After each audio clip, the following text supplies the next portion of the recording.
விஜயலட்சுமி குடும்பம் அவங்க அக்கா எல்லாருமே குடும்ப பிரச்சனையை தீர்ப்பதற்காக சீமான் அணுகியிருக்காங்க. அதை பயன்படுத்தி சீமான் பாலியல் வல்லுறவு செஞ்சிருக்காருன்னு சொல்லி ஹைகோர்ட் சொல்லுது. விருப்பப்பட்டு படுத்தவள்கிட்ட என்னடா கம்ப்ளைண்ட்டு, நாளைக்கு நான் வர முடியாது விசாரணைக்கு, என்ன பண்ணுவோம் பார்த்துருவோன்றாரு. அவ்வளோ வீராப்பு பேசுறீங்க, இந்த பையாப்பா வர்றீங்க, வராதிங்க. பாலியல் வழக்குக்கு ஒட்டுமொத்த கட்சியை நீங்கள் ஃபீல்டில் இருக்கிறீங்கன்னா உங்களுடைய குணாதிசயம் என்ன, உங்கள் கட்சியில் உள்ளவரோட குணாதிசயம். 2009 அவர் பேசுனது பூராவே அவதூறு தான். இப்படிலாம் ஒரு மனுஷன் சட்டத்துக்கு அறவே பயப்படலையே.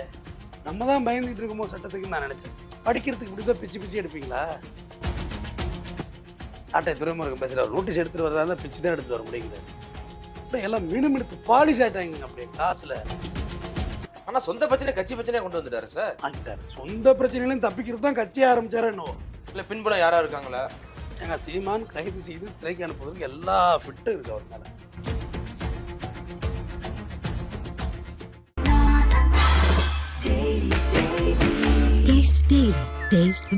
நாமக்கல்ல திருச்செங்கோடு மெயின் ரோட் எர்ணாபுரத்துல இருக்கிற ஸ்பைரோ பிரைம் பப்ளிக் ஸ்கூல்ல +2 போர்டு எக்ஸாம்ஸோட சேர்த்து நீட் அண்ட் JEE கோச்சிங்கும் கொடுத்துட்டு இருக்காங்க. Low interest, flexible repayment, minimal documentation. Repco Home Loans. கருப்பை புற்றுநோய் குறித்த சந்தேகங்களுக்கான தங்கம் ஹோப்பை இலவசமாய் அணுகுங்கள். கிங் டிவி நேயர்களுக்கு வணக்கம். இன்றைய சிறப்பு நேர்காணலில் நம்முடைய இணைந்திருக்கும் சிறப்பு விருந்தினர் குற்றவியல் வழக்கறிஞர் டாக்டர் RS தமிழ்வந்தன் அவர்கள். சார் வணக்கம். வணக்கம். கடந்த 2-3 நாட்களாகவே பார்த்தீங்கன்னா சீமானுடைய பேச்சு தான் பெருசாக சோசியல் மீடியாவில் போயிட்டு இருக்கு. அதாவது கிட்டத்தட்ட ஒரு 15 வருஷமா ஒரு பொண்ணை வச்சு என்னை ஏன்டா இவ்வளோ அசிங்கப்படுத்துறீங்க அப்படின்னு சொல்லி சீமானுடைய ஒரு ஆதங்கமாக இருக்கு. சட்ட ரீதியாக அப்படி சார் இதை பார்க்குறீங்க? சீமான் அவர்கள் கைது நடவடிக்கை எப்படி இருக்கும்? அதே மாதிரி இப்போ விஜயலட்சுமியோட அந்த ஸ்டேட்மெண்ட் என்ன சொல்கிறாங்க? அதாவது 15 வருஷமா என்ன ஒரு பொண்ணை வச்சு ஏன்டா அசிங்கப்படுத்துறேன்னா, 15 வருஷமா ஒரு பொண்ணு உனக்கு எதிராக கத்திக்கிட்டே இருக்கு. அதோட அபயக்குரல் அது ஏதோ சும்மா ஏதோ டைம் பாஸுக்கு பேசலை. அது கிரேட்டஸ்ட் வாய்ஸ், அபயக்குரல், ஒரு அபலையோட குரலாக நீங்கள் பார்க்கணும். அவர் சொல்கிற வார்த்தைகள்லாம் பார்த்தா எனக்கு ரொம்ப வருத்தமாக இருந்துச்சு. நான் பொதுவாக அவரையெல்லாம் எதிர்த்து விமர்சிக்கிறது இல்லை. ஏன்னா அவங்களோட தம்பிகள்லாம் ரொம்ப தரந்தாழ்ந்த பேச்சுக்களை கீழே எழுதுகிறாங்க கமெண்ட் பாக்ஸில். அது எதுக்கு நம்ம போய் தேவையில்லாமல் அதெல்லாம் பேசிக்கிட்டு அப்படின்றத பேசுகிறதில்ல. அவர் சொல்கிறாரு, விருப்பப்பட்டு படுத்தவள்கிட்ட என்னடா கம்ப்ளைண்ட்டு, நான் என்ன தூக்கிட்டு போய் சோளக்காட்டுக்குள்ள வச்சு எதுவும் பண்ணனான்னு கேட்குறாரு.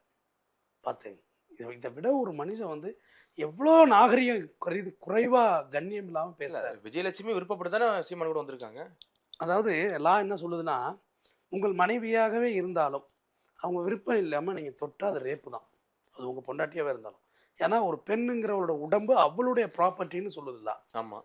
அவள் யாருக்கு வேணுமோ அந்த உடம்பை கொடுக்கலாம். உங்களுக்கு கொடுக்கலாம், அவர் கொடுக்கலாம். அது அவளோட உரிமை. இது நீங்கள் கேட்க முடியாது.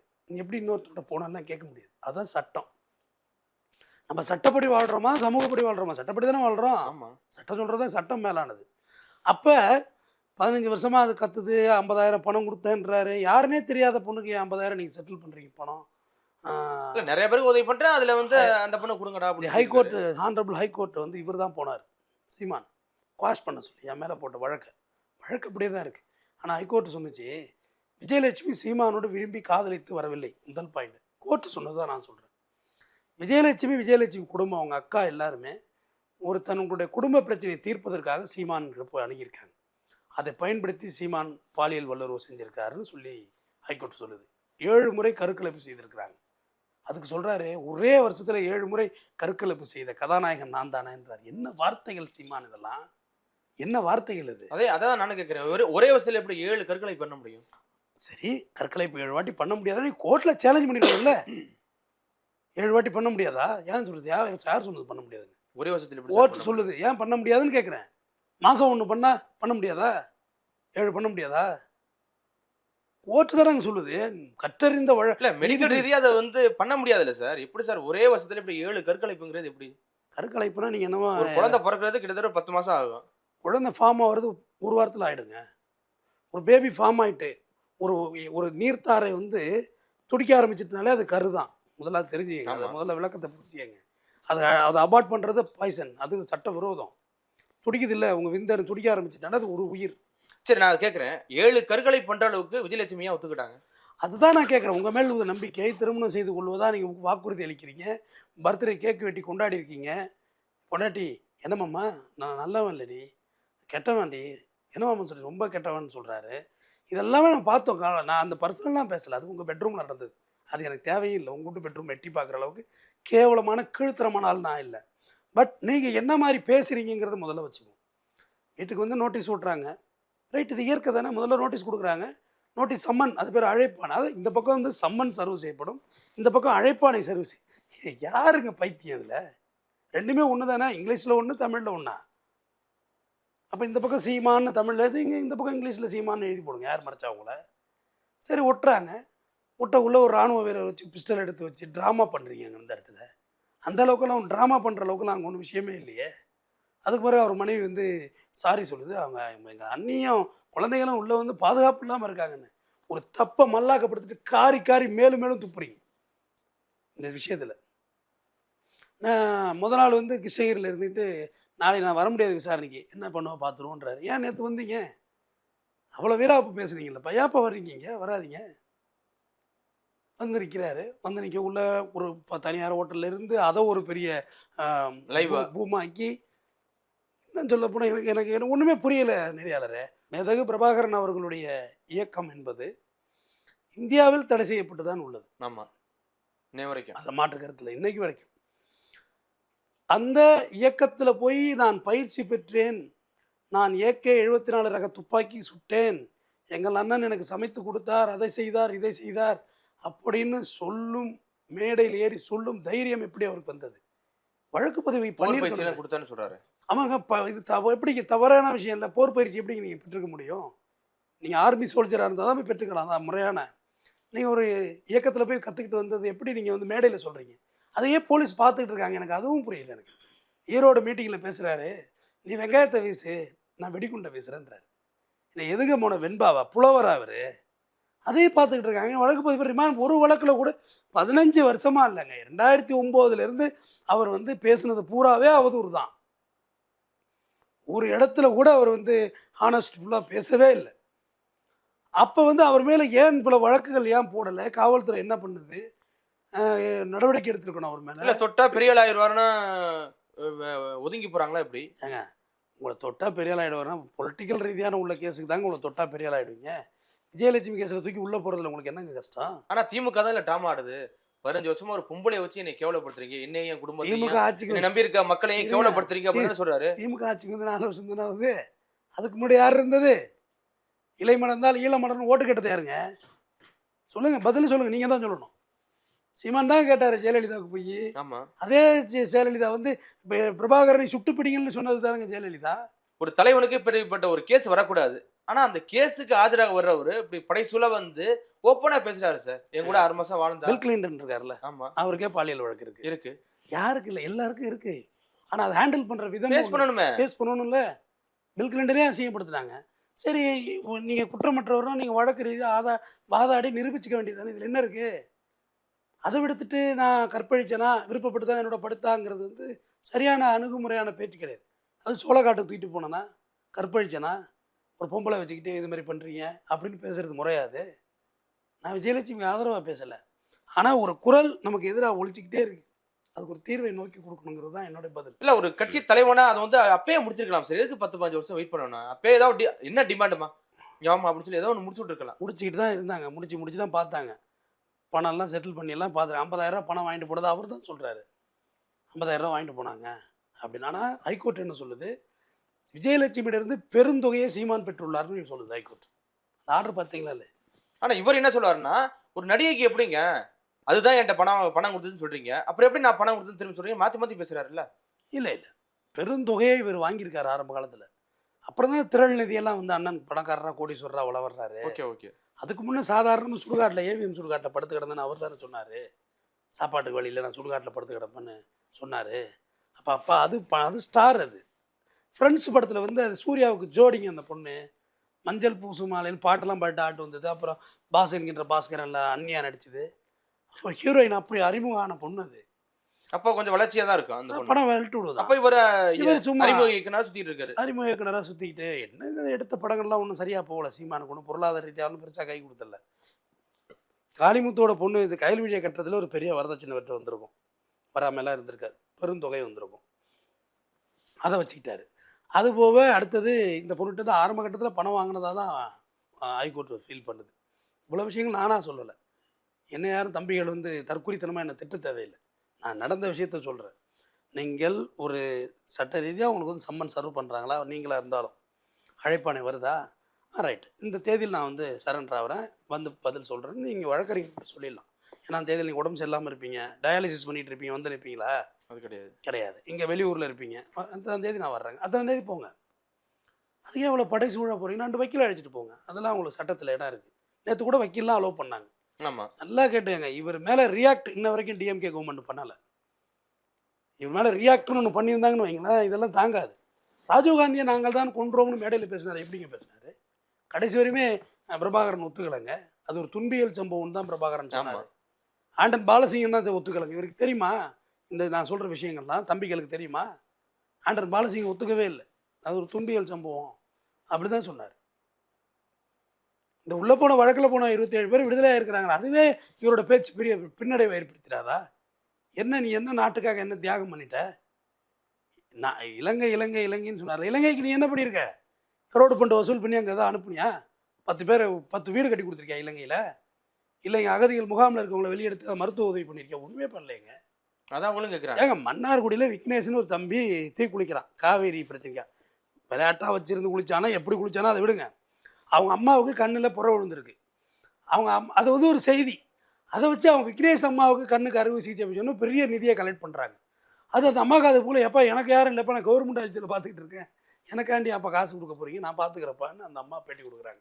இதை விட உங்களுக்கு பச்சை துரோகமாக உங்களை நான் சார்ஜ் பண்ணுறது வேறு என்ன இருக்குது? நான் ஒரு டாப்பிக்கே பேசக்கூடாது தான் இருந்தேன். ஆனால் ஓவராக பேசிகிட்டே போயிட்டுருக்கீங்களா? உங்களை எப்படி பேசாமல் இருக்கிறது? இப்போ நான் சொன்னேன்ல விக்னேஷ் மேட்ரு. ஆமாம், அந்த பையனுக்கு நான் இது கட்ட போகிறேன். இதெல்லாம் தம்பிகளுக்கு தெரியாதா? தம்பிகள் என்ன நினைக்கிறாங்கன்னு தெரியல. அவர்கிட்ட இருக்குது 4 தம்பி, நல்ல பொருளாதாரத்தில் கொளுத்து செலுத்து நல்லா இருக்காங்களே. சாட்டை துறைமுருகன் கல்யாணம் பண்ணியிருக்குது யாருங்க? புதுக்கோட்டை முத்துக்குமார் பொண்டாட்டியே. எவ்வளோ பெரிய கோடீஸ்வரர். முத்துக்குமார் கொலைக்கிறீங்க, என்னங்க தீர்வு எடுத்துட்டீங்க? முத்துக்குமார் படுகொலை செய்யப்பட்டார்ல, நீங்கள் என்ன தீர்வு எடுத்துட்டீங்க? பொண்டாட்டியே கட்டிக்கிட்டீங்க. வெறும் ஏழை விதவையாக இருந்தால் கட்டிருப்பீங்களா? கிடையாது. கோடீஸ்வர விதவை. இல்ல, சீமான் அவர்களே சொன்னாரு, நான் வந்து இலங்கை தமிழருடைய விதவை தான் நான் கல்யாணம் பண்ண சொன்னாரு. அது விட்டுட்டாரு. காளிமுத்து தெலுங்கு பொண்டாட்டியோட போறோம் எதுக்கு கல்யாணம் பண்ணாரு? தம்பிகளுக்கு தெரிய வேண்டாமா? தமிழ் வழியில் படிக்கணும், இருமொழி கொள்கை. நீங்கள் உங்கள் பிள்ளையெல்லாம் எங்கே படிக்குது? எத்தனை லட்ச ரூபா ஸ்கூல் ஃபீஸ் உங்கள் பிள்ளைங்களுக்கு? உங்கள் வீட்டில் வளர்க்குற நாய்க்கு சோறு போடுற காசு எத்தனை லட்சம் ரூபா? அவ்வளோ இருக்கு. துப்புன்னு எல்லாம் ஆல் 8 நம்பர், கார் நம்பர் பூரா ஆல் 8. ஒரு நம்பர் மினிமம் ஆல் 8 வாங்குறது ஒரு 2.5 lakhs காசு கட்டணும் கவர்மெண்ட்டுக்கு. கட்டினா தான் உனக்கு சிங்கிள் நம்பர் கொடுப்பாங்க. இருக்கிற திமுக, அதிமுக, பிஜேபி இதை தவிர்த்து அடுத்து இப்போ திருமாவளவன் இருக்கார், வேல்முருகன் இருக்கார், அடிக்கிட்டே போகலாம் கட்சிகளை. இந்த கட்சிகள் எல்லாத்தை விட அதிக பணம் வச்சுருக்க சீமான் தான் வச்சுருக்காரு. ஓ, விஜயை விடவே அதிக பணம் இருக்குது. ஒரு மனுஷன் எப்படி எல்லா தேர்தலையும் தனிச்சே நீங்கள் தேர்தலை சந்திப்பீங்க? அதை சொல்லுங்க. இடைத்தேர்தலோட விடல. இடைத்தேர்தலோட இல்லை. எப்படி எதிர்கட்சியே பயப்படுது. டெபாசிட்னு ஒரு காசு கட்டணும், நோட்டீஸ்னு அடிக்கணும், விளம்பரப்படுத்தணும், மேடையில் ஏறி பேசணும். எப்படிங்க நீங்கள் தாக்கு பிடிப்பீங்க?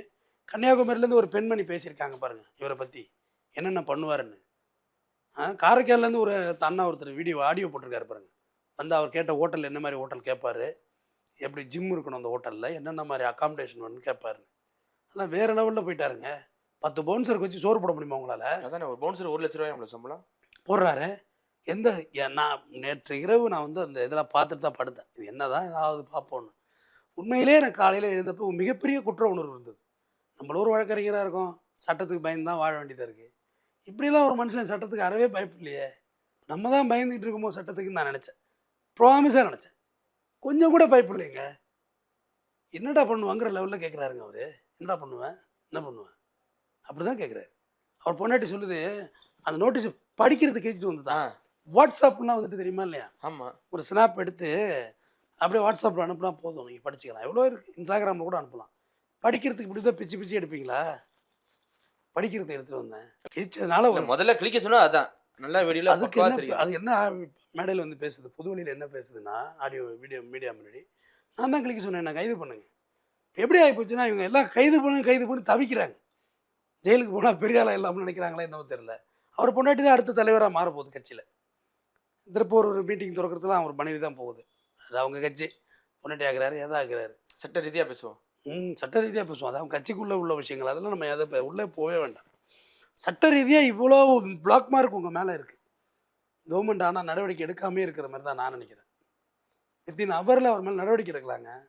தந்தை பெரியாரை அவர் எதிர்க்கிறார், ரைட், அது உங்களுடைய ஃபிலாசபி, உங்களோட தத்துவம். தந்தை பெரியார் பெண்களுக்கு விதவை ஆகிட்டால் மறுமணம் செய்யணும்னு பேசினார். அப்போ பெண்கள் விதவை ஆகிட்டால் மொட்டை அடித்து வெள்ளைப்புடவை கட்டி மூளையில் உட்கார வைக்கணும்னு சீமான் பேசணும். அதான பெரியார் இருக்கிறது. பெரியார் பறையர் பல்லர் நம்ம இப்படி பட்டியலின சாதியெல்லாம் கிடையாது, எல்லாரும் ஒன்று அப்படின்னு பெரியார் பேசுகிறார். சீமான் பறையர் பல்லர் சக்லியன் சாணான் இப்படி பல சாதி இருக்குது, இவங்கெல்லாம் சூத்திரர்கள் அப்படின்னு பேசணும். உள்ளங்காலில் பிறந்தவர்கள் சீமான் பேசணும். அதானே? ஆமா, பெரியார் எதுக்குறதா? ரைட்டு, பெரியார் எதுக்குறதுனா அதானே? ஆமா. அப்போ வர்ணாசிரமத்தை நீங்கள் ஒத்துக்கணும், குலத்தொழிலில் நீங்கள் ஏற்றுக்கணும். என்ன கருத்தியல் பேசுகிறாரு, அது எப்படிங்க 30 லட்சம் பேரை ஆதரிக்கிறாங்க அவரை? நான் கேட்டிருந்த இந்த கேள்வி இல்லை, ஒரு கேள்விக்கு பதில் இருக்கா? பெரியாரை எதுக்குறீங்க, ரைட், எதுங்க ரைட், உங்களுக்கு இந்த ஜனநாயக நாடு உங்களுக்கு எதுக்குறது ரைட்ஸ் இருக்குது. பெரியார் கோயிலுக்குள்ளே எல்லாரும் போகணுன்னாரு, அப்போ போகக்கூடாதுன்னு நீங்கள் பேசணும். ஐயர் மட்டும்தான் உள்ளே இருக்கணும், அவங்க தான் உயர்ந்த ஜாதி, நம்மெல்லாம் தாழ்ந்தவர்கள், வெளியில் நிற்கணும்னு நீங்கள் பேசணும். பெரியார் பெண்ணுக்கு சொத்துல பங்கு கொடுக்கணும்னு சொன்னார். இல்லை, இப்போ சொத்துக்கெல்லாம் பெண்ணுக்கெல்லாம் சொத்து கிடையாது, அவங்களாம் தீண்டத்தகாதவர்கள், அவங்கள கொடுமைப்படுத்தலாம், அவங்கள கொலை பண்ணலாம், எல்லாம் செய்யலான்னு பேசுங்க. மனுதர்மம் தானே சொல்லுது. ஒரு கொலை பண்ணிவிட்டு மொட்டை அடிச்சுட்டா போதுன்னு மனுதர்மம் சொல்லுது, ஏற்றுக்கங்க. அதுதான் பெரியார் எதுக்கிறதா இருந்தால் கருத்து ரீதியாக அதுதான் சரி. பெரியார் எதிர்த்தீங்கல்ல, பெரியார் வந்து கல்லுக்கு வேண்டி பனைமரத்தையெல்லாம் வெட்டினார், பைத்தியக்காரன் செய்வானான்னு கேட்டார். அதெல்லாம் அர்த்தம். நாளைக்கு ஒரு மனுஷன் பெரியார் வீட்டில் இத்தனை தென்னை மரம் இருக்குது, நம்ம வீட்டில் கல் இறக்கக்கூடாதுன்னு சொல்கிறாங்களே அப்படின்னு சொல்லிடுவாங்கங்கிற காரணத்துக்காக தான் மரத்தை வெட்டினார். மரத்தை வெட்டுறது சரின்னு நான் சொல்லலை, எந்த மரத்தையும் வெட்டுறது தப்பு தான். ஆமாம். ஆனால் தன் கொள்கையில் ஒரு மனுஷன் எவ்வளோ பிடிமானத்தோடு இருந்தான். பெரியார் மிகப்பெரிய கோடீஸ்வரன், சேர்மன் அவர். நீ யார் முதல்ல? நீ யார்ப்பா? திரள்நிதி வாங்கி அவர் இது பண்ணாரா? அவர் சொல்கிறாரு அந்த பெரியார் வந்து இந்த சால்வை இதெல்லாம் வந்து விற்று காசாக்குவார்னு. அவர் யார்கிட்டையும் கையேந்தலை, சால்வை விற்றுட்டு தான் காசாக்கி கட்சி நடத்தினார். இதில் உங்களுக்கு என்ன கெட்டுப்போச்சு? பெரியார் சிக்கனவாதிங்க, ஏன்டா சால்வை பூத்துறீங்கன்னு கேட்டார். இவர் சால்வையை பூத்திக்கிட்டு பணம் கொண்டு வந்தியா? இல்லை, சும்மா சால்வை பயனற்றது அப்படின்ட்டு போனார். நிதி நிதி நிதி, இது மட்டும்தான் அவருடைய பிரதானமாக இருக்கார். ஆனால் நீங்கள் திருப்பி கேட்கலாம், மற்ற கட்சிக்கெல்லாம் பணம் வச்சுருக்காங்களா சார்? போகிறாங்க, எல்லா கட்சிகளும் 50-60 கட்சி, 50-60 வருஷமாக ஃபீல்டில் இருக்கிற கட்சிங்க. அவங்களுக்கு எவ்வளோ பேக்ரவுண்ட் இருக்கும், எவ்வளோ செட்டப் கட்டப். நீங்கள் இன்ன வரைக்கும் ஒரு கவுன்சிலர் கூட ஆகலாம். அவங்கள திரள்நிதி பண்ணி தானே சார் கட்சி வளர்த்தாங்க. அவங்க உண்டியல் மன்னாரி விலை கட்டும் போது பார்த்தீங்கன்னா ஆரம்பத்தில் இன்னைக்கு வரையோட நிதி இருக்கு. இன்னைக்கு வரைக்கும் கம்யூனிஸ்ட்டு உண்டியல் கொடுக்குறாங்க. அது அவங்க தத்துவார்த்தம். கம்யூனிஸ்ட் எம்எல்ஏ திருத்திரப்பள்ளி இருக்கார் மாரிமுத்துன்னு, அவர் கம்யூனிஸ்டில் கொடுக்குற சம்பளம் இருக்குல்ல, அதை வந்து கட்சிக்கு கொடுத்துட்டு அவர் வேலைக்கு போயிட்டுருக்கார். அவர் மனைவி இன்னைக்கு 100 நாள் வேலைக்கு போகுது. அவர் எம்எல்ஏவா சீமான் எம்எல்ஏவா சொல்லுங்கள்? இன்னைக்கு வரைக்குங்க. வாங்க திருத்திரப்பள்ளி எம்எல்ஏ, நான் வீட்டுக்கு அழைச்சிட்டு போகிறேன். சீமான் ஒரு எம்எல்ஏ கூட வரலையே, ஒரு கவுன்சிலர் கூட ஆகலைங்க. ஆனால் இவங்களுடைய பேச்சு, இவங்களோட நடை உடை பாவனை, அவங்க போடுற ஆடைகள், இது எல்லாம் எந்த ரேஞ்சில் போகுது? இது வந்து சாட்டை துறைமுருகன் அடுத்த கட்சிக்கு லீடர் ஆக போகிறார். இப்போ காளியம்மாள் அவங்கெல்லாம் பாவம், எல்லாம் எந்த கட்சிக்கு போக போகிறாங்கன்னு தெரியல. ஏன்னா என்ன பேச்சு பேசியிருக்காங்க, கொஞ்சம் நெஞ்ச பேச்சாடா பேசுனீங்க. இல்லை சார், இப்போ கூட பெண்களை வச்சுட்டு அப்படி பேசுகிறாரு. ஆமாம், என் கூட 6 மாதம் இருந்தா பின்னாடி கூட பெண்கள் தான் நிற்கிறாங்க. கொஞ்சம் கூட ஒரு இது இல்லையா? அது ஒரு தலைமை பேசணுமான்னு கேட்குறேன். எங்க ஒன்று தொண்டர்களை யாரும் வராதீங்க, இது என்னோட பர்சனல் விஷயம் அப்படின்ட்டு போயிருக்கணும். நீ ஒரு பக்கா ஜென்டில்மேனாக பேசுகிறீங்க. ஆமாம், டீசெண்டான ஆளாக இருக்கீங்க. இதனோட பர்சனல் நான் ஃபேஸ் பண்ணிக்கிறேன், யாரும் வரக்கூடாது. என்னோட தனிப்பட்ட விஷயம், அது முன்னாடி நடந்த விஷயம். ஒரு பாலியல் வழக்குக்கு ஒட்டுமொத்த கட்சியை நீங்கள் ஃபீல்டில் இருக்கிறீங்கன்னா உங்களுடைய குணாதிசயம் என்ன, உங்கள் கட்சியில் உள்ளவர்களோட குணாதிசயம் என்ன? அழுவுது சார், அந்த வீரப்பன் பொண்ணு அழுவுது. என்னங்க ஒரு பெண்ணை வச்சு 15 வருஷமா எங்க அண்ணனை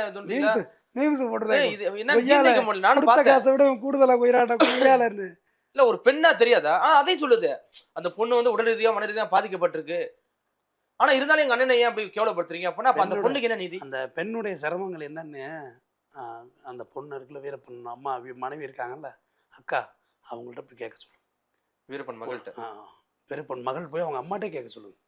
இந்த காவல்துறையெல்லாம் ஒரு காலத்தில் நம்ம மக்களை எப்படி அடக்குமுறை கொண்டு வந்தோம், அதோட தாங்க வீரப்பனார் துப்பாக்கியை தூக்குனாரு. என்னடா இங்கே வந்து காட்டுக்குள்ளே வந்து எங்களை அராஜகம் பண்ணிகிட்டு இருக்க, நாங்கள் சொல்லி பொறுக்க போகக்கூடாதா காட்டுக்குள்ளே அப்படின்னு தான் வீரப்பன் கிளம்புனார். இல்லை வீரப்பண்ணை போய் காட்டுக்குள்ளே படுத்து கிடக்குன்னு அவசியமா? ஆமாம், காட்டுக்குள்ளேயே இருந்த வீரப்பன் எந்த பெண்ணையாவது கற்பழிச்சிருக்காரா? வரலாறு இருக்கா? ஆனால் நீங்கள் நாட்டுக்குள்ளே இருந்து இல்லாத வேலை பண்ணிட்டு தெரியுங்களா சீமான்? இந்த காலத்தில் எப்படி அந்த மலைவாழ் மக்களை தொல்லை பண்ண வீரப்பன் மலைவாழ் மக்கள் கிடையாது, அவர் வன்னியர் சமுதாயத்தை சார்ந்தவர். ஆனால் எப்படி தொல்லை பண்ணாங்கங்கிறத இப்போ கேட்கணும்ல தான் தாய்கிட்ட. எவ்வளோ நெருக்கடி பண்ணாங்க காவல்துறை. அதனால அது விடுதலை படத்தில் நல்லா எடுத்திருந்தாங்க. அந்த காட்சி அமைப்புகள் நல்லா. வாச்சாத்தின்னு ஒரு படம் இருக்குது, அதுவும் வாச்சாத்தி வேறு சம்பவம் அது. ஆனால் அந்த நீங்கள் பார்த்தீங்கன்னா அதெல்லாம் கொஞ்சம் கற்பனை பண்ணி இமேஜின் பண்ணி பார்த்தீங்கன்னா வேறு மாதிரி இருக்கும். அது விடுதலையில் நல்லா வெற்றிமாறன் எடுத்திருந்தார் அந்த காட்சி அமைப்புகள்லாம். அப்படி பெண்ணு சிரமப்பட்டிருக்க குடும்பத்திலேருந்து வந்த பொண்ணு நீ, அந்த குடும்பத்திலேருந்து வந்த பொண்ணுமா நீ, உனக்கு பாமகவிலே உனக்கு நல்ல வாய்ப்புகள் உண்டு. இல்லை இப்போ விஜயலட்சுமி என்ன தான் சார் டிமாண்ட், என்னதான் தேவைப்படுது? திரும்ப சீமான் கூட வளன்னு நினைக்குதா? அங்கீகாரம் தேவைப்படுது. அங்கீகாரமா எனக்கு என்னுடைய கணவன் நீ என்னோட சீமான் அவர்கள் நீ என்னோட நீ இருந்த கணவன் என்னை காதலிச்ச, கல்யாணம் பண்ணிக்கிறேன்னு சொன்னேன், அதை ஒத்துக்க போதும். அதோட வேண்டுதல் அதுதான். ஏன்னா அது ஒரு மனநிலை அப்படி தான் இருக்குது. இடையில சூசைட் அட்டன் பண்ணுச்சு தெரியுமா உங்களுக்கு? மலர் ஹாஸ்பிட்டலில் சேர்த்தாங்க. அதே ஒரு மேலே எஃப்ஐஆர் போட்டிருக்கணும், தற்கொலைக்கு தூண்டிய வழக்கில் போட்டு ரிமாண்ட் பண்ணி விட்டுருக்கணும். ஏன் விட்டாங்கன்னு தெரியல நெறியாளரை. எடுமைக்கு பேரில் இவர் கண்டுக்கவே இல்லைங்க சுத்தமாக. திமுகவும் கண்டுக்கல இன்ன வரைக்கும். அது திமுக கூட பார்த்துருக்காங்க. நான் கேட்குறேன், திமுக கூட ஏன் நடவடிக்கை எடுத்துருக்கலாம்? இல்லை அப்போ இருந்த சீமானோட இப்போ வளர்ந்துருக்காரா? என்ன ஸ்டாண்டர்டே தெரியல. இல்லை பின்புலம் யாரா இருக்காங்களா? ஏங்க சீமான் கைது செய்து சிறைக்கு அனுப்புவதற்கு எல்லா ஃபிட்டும் இருக்குது அவர் மேலே. சாட்டை துறைமுருகன் பேசுகிறார், நோட்டீஸ் எடுத்துகிட்டு வரதா இருந்தால் பிச்சு தான் எடுத்துகிட்டு வர முடியுங்கிறார். அப்படியே எல்லாம் மினுமினுத்து பாலிஷ் ஆகிட்டாங்க. அப்படியே காசில் புரண்டு சாட்டை துறைமுருகெல்லாம் பாலிஷு உட்காந்து அந்த வலைவலியில் உட்காந்து அசிங்கமாக பேசிக்கிட்டு எல்லாருமே சொல்கிறேன். இந்த காளியம்மாலாம் என்ன தப்பு பண்ணாங்க? அவங்க எந்த கட்சிக்கு போவாங்க? இப்போ எல்லாரையும் திட்டாங்க. சீமான் கட்சியிலேருந்து எந்த கட்சிக்கு போனாலும் நீங்கள் மூஞ்ச வச்சுட்டு மேடையில் ஏறி பேசவே முடியாது. நீங்கள் ஏன்னா கழுவி நீங்கள் ஊற்றிருக்கீங்க, எப்படி நீங்கள் போவீங்க? இருக்கு தமிழ் தேசியம் ஆதரிக்கிறாங்க. என் விஜயை தான் அந்த பேடிச்சு பேசியிருக்காரு சீமானு. நான் விஜயை பேசுறதில்ல, பெரியாரை ப்ரொமோட் பண்ணுறேன், காமராஜரை ப்ரொமோட் பண்ணுறேன். ரெண்டாவது நீ உழைச்சி சம்பாரிச்ச உன் காசு அது. நான் விஜயை மதிக்கிறேன், ரொம்ப மதிக்கிறேன். உன் காசு அது, உங்கள் அப்பா காசு, எஸ்ஏசி காசு, உங்கள் அம்மா சோப்பாவோட காசு. கல்யாணம் பண்ணோம், அவ்வளோ கல்யாணம் பண்ணோம் இருக்கு அவங்கள்ட்ட. நீ நடித்த, உனக்கு ஸ்டார் வேல்யூ இருக்குது, உனக்கு பணம் இருக்குது, நீ கட்சி ஆரம்பி நல்லா பண்ணு. இதில் என்ன இருக்குது? நான் அதுக்கு அந்த மாதிரி இல்லை. நீங்கள் பொய்யன். அவர் எங்கேயும் போய் நான் பிரபாகரோட இருந்தேன்னா அவர் பொய் சொல்லலை. யார் எனக்கு கனவுல சொன்னாங்களா அவர் சொல்லலை. மேடையில் பேசுகிறது தடுமாற்றங்கள் இருக்குது நிறையாளரே. எல்லாரும் ஒரே நாளில் பேசி கற்றுட்டு வந்துட முடியாது. மெதுவாக சித்திரமும் கைப்பழக்கம், செந்தமிழும் நாப்பழக்கம். பேச பேச்சு வந்துடும். அதெல்லாம் சரி பண்ணிடலாம். பட் அவர்கிட்ட இருக்க காசு அவரோட மணி, டேக்ஸ் ஒழுங்காக கட்டியிருக்காரு அவர். நீங்கள் எதுவுமே இல்லையே. ஆனால் நீ சுகபோக வாழ்க்கை வாழ்கிறீங்களா நெறியாளரே? எப்படி நெறியாளரே? எது நெறியாளரே? காசு உங்களுக்கு மற்ற எல்லாத்தையும் தள்ளுங்க.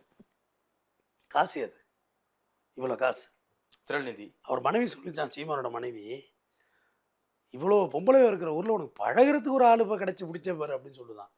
இது எப்படிங்க குடும்பமா? இது என்னங்க அது? இது எப்படி பெண்ணியம்? இதுதான் பெண்ணியமா? பழகிறதுக்கு ஒரு ஆள் உனக்கு கிடைக்கும், பொம்பளை கிடைக்கல உனக்கு, இவதான் கிடைச்சாலா அப்படின்னு சொல்லுதான் அந்த இது. அப்போ இவங்க கூட இவ்வளோ நாள் சினிமாவில் பயணித்தவங்க, அரசியலில் பயணிக்கிறவங்க எல்லாருடைய குணாதிசயமும் இவர் அசாசினேட் பண்ணுறாரு. எல்லாரோட கேரக்டரையும் சந்தேகப்பட வைக்கிறாருல்ல.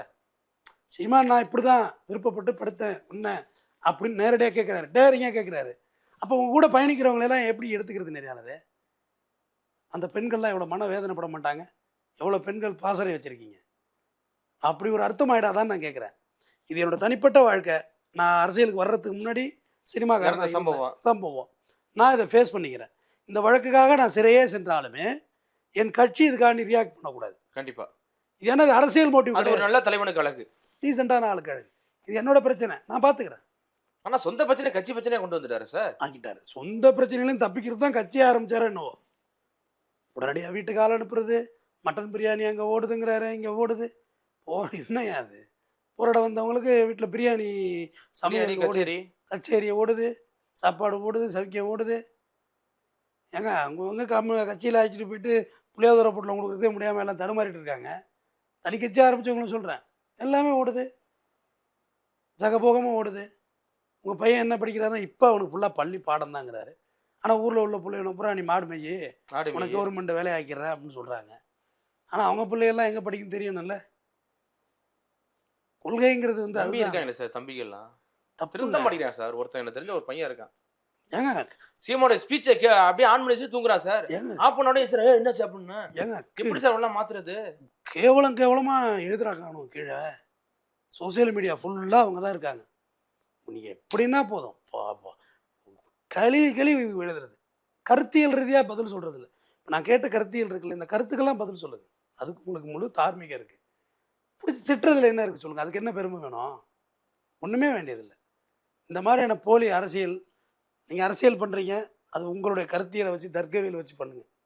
செத்து போனவங்களை பூரா அவரோட நான் பேசிட்டேன், அவர் என்னை ஆதரித்தார், பங்காரடிகளை ஆதரித்தார், பொய்யா புழுவாதீங்க. முதல்ல அதை நிறுத்துங்க. விஜயலட்சுமி பிரச்சனை உங்களோட தனிப்பட்ட பிரச்சனை. நீதிமன்றத்துக்கு போயிருக்கீங்க, நீதிமன்றம் மூலயமா முடிச்சுங்க. அதுதான் உங்களுக்கு நல்லது. அதை கொண்டாந்து நேற்று ஃபுல்லாகவே விருகம்பாக்கம் சாலிகிராம ஜம்பிக்க வச்சு ஆற்காடு சாலையை சம்பிக்க வச்சு அதுவே முதல்ல அஃபென்ஸுங்க. Unlawful assembly. திடீர்னு பொது இடத்துல இப்படி கூட்டத்தை கூட்டுறது, இதெல்லாம் நடவடிக்கை தான் எடுக்கணும் அவர் மேலேன்னு கேட்டுக்கிறேன். நன்றி, வணக்கம். மிக்க நன்றி சார்.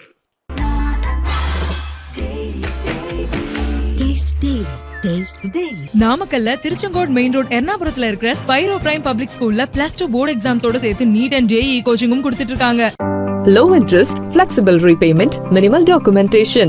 Repco Home Loans. கருப்பை புற்றுநோய் குறித்த சந்தேகங்களுக்கான தங்கம் ஹோப்பை இலவசமாய் அணுகுங்கள்.